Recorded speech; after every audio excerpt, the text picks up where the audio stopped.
The Foreign and Military Intelligence Book 1, Final Report of the Select Committee to Study Governmental Operations with Respect to Intelligence Activities, United States Senate, 94th Congress, Second Session, Report number 94-755, April 26, 1976, page 49 states. This directive empowered the Secretary of State to coordinate overseas information activities designed to counter communism. A top-secret annex to NSC-4, which was NSC-4 Alpha, or 4A, for those of you who are confused by military terms, instructed the Director of Central Intelligence to undertake covert psychological activities in pursuit of the aims set forth in NSC-4, and secretly was to run a psychological operation against the American public to hide the presence of UFOs and aliens. The initial authority given the CIA for covert operations under NSC-4A did not establish formal procedures for either coordinating or approving these operations. How many of you understand what I just said to you? Not too many. Let me explain it. What this means, the initial authority given the CIA for covert operations under NSC-4 Alpha did not establish formal procedures for either coordinating or approving these operations. That means they had to answer to no one. It means go do what you got to do. Don't bring any dirt back here because we don't want to see it. Just get the job done. Don't ask anybody. Don't report to anybody. That's exactly what it means. It simply directed the DCI, which is the Director of Central Intelligence, to undertake covert actions and to ensure, through liaison with state and defense, that the resulting operations were consistent with American policy. The only guideline was that it was consistent with American policy.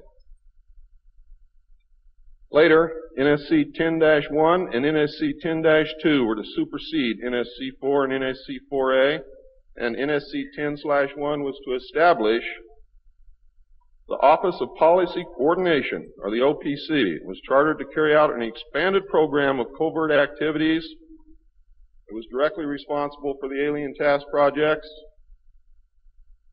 and it was the direct forerunner of MJ-12. NSC 10-1 and 10-2 validated illegal and extra-legal practices and procedures as being agreeable to the national security leadership. The reaction, of course, was very swift. In the eyes of the intelligence community, no holes were barred. Under NSC 10-1, an executive coordination group was established to review but not approve covert project proposals. Why? Because if you've ever read or known anything about President Truman, he was a mean little guy, and he didn't believe in trusting everybody else to do the right thing, and he kept the power solidly in his hands. He did not give it to anyone.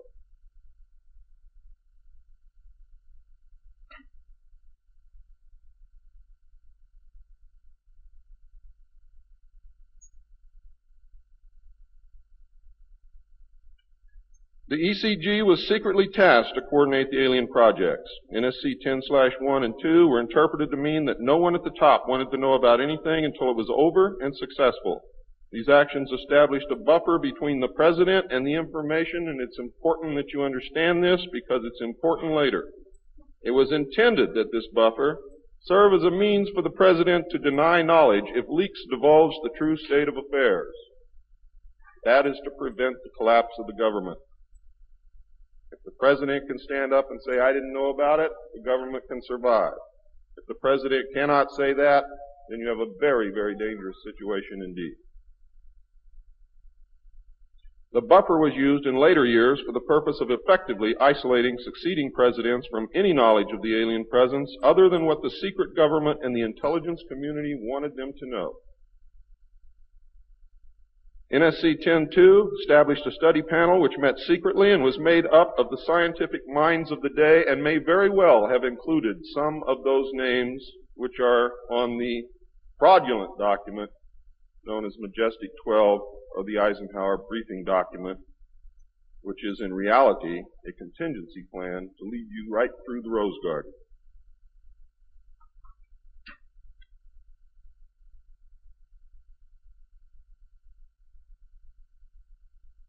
The study panel was not called MJ-12. In fact, the study panel was never called MJ-12. Another NSC memo, NSC 10/5, further outlined the duties of the study panel. These NSC memos and secret executive orders set the stage for the creation of MJ-12 only 4 years later. Now it gets nasty. Secretary of Defense James Forrestal began to object to the secrecy. He was a very idealistic and religious man who believed that the public should be told. When he began to talk to leaders of the opposition party and leaders of the Congress about the alien problem, he was asked, which is a polite way of saying you're fired, to resign by Truman. He expressed his fears to many people and rightfully believed that he was being watched and that his life was threatened.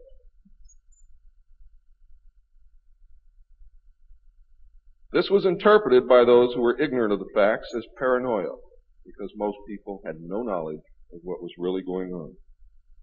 Forrestal later was said to have suffered a mental breakdown and was admitted, they say, actually, he was committed to Bethesda Naval Hospital against his will. In fact, it was feared that Forrestal would begin to talk again and he had to be isolated, discredited, and shut up.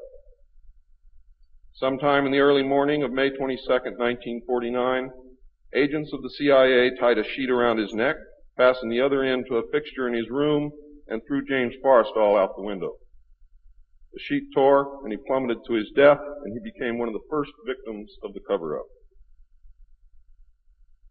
The live alien that had been taken from the 1949 Roswell crash was called EB. It was short for extraterrestrial biological entity, and all aliens are not called EB. EB had a tendency to lie, and for over a year would give only the desired answers to questions asked. Those questions which would have resulted in an undesirable answer went unanswered. At some point during the second year of captivity, he began to open up, and the information derived from EB was startling, to say the least. And this compilation of his revelations became the foundation of what would later be finished, called the Yellow Book. Photographs were taken of EB, which among others, I and Bill English were to view years later in Grudge 13. Why do they keep the aliens in a Faraday-shielded environment? Because they have a tendency to disappear right through walls.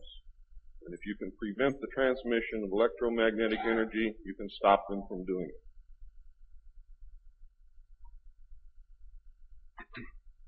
In late 1951, EB became ill. Medical personnel had been unable to determine the cause of EB's illness and had no background from which to draw. EB's system was chlorophyll-based, and he processed food into energy much the same as plants. Waste material was excreted almost exactly the same as plants. It was decided that an expert in botany was called for. A botanist, Dr. Guillermo Mendoza, was brought in to try and help him recover. Those of you who have been looking for him on medical lists will not find him there. He was a PhD in botany.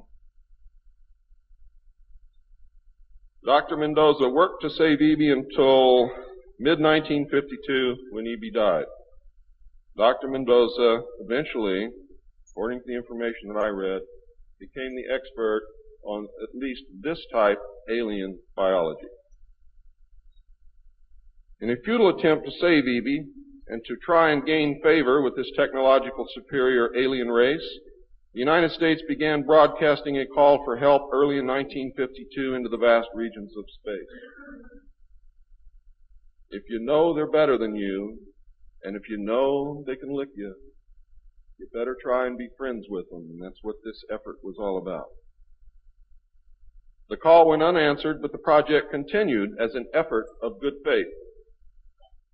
President Truman created the super-secret National Security Agency by secret executive order on November 4th, 1952, and until recent years, there wasn't 1 in 50,000 people in the United States who even knew it existed. Its primary purpose was to decipher the alien communications and language and establish a dialogue with the aliens. This most urgent task was a continuation of the earlier effort and was codenamed Sigma.